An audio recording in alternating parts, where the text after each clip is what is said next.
Welcome to the George Mason University Libraries tutorial on Advanced Mason Catalog Searching.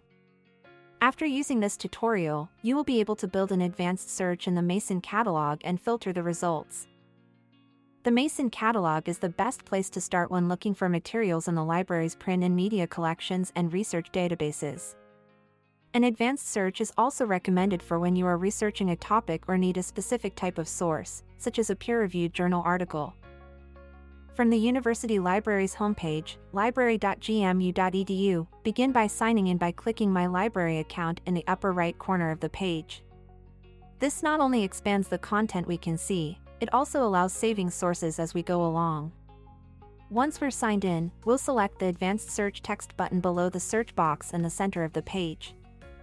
Let's say our research topic is how student loan debt in the United States affects people of color. In the search criteria box, we enter each concept on a separate line: student loans, people of color, and United States.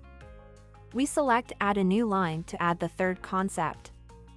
We'll keep the Boolean operator and between the lines so each result includes all three concepts. Quotation marks keep multi-word phrases together so the search will retrieve that exact concept.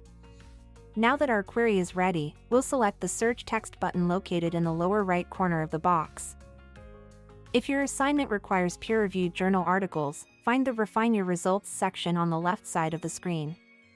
Under Availability, click Peer-reviewed journals to exclude all other source types. In case we need sources published within a certain time period, we can filter our results by creation date. We can also sort by relevance, date, or alphabetically by title or author.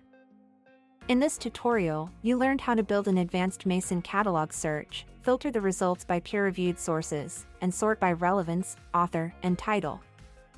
If you have other questions, please refer to our other tutorials or contact a librarian by following the links in the tutorial's description.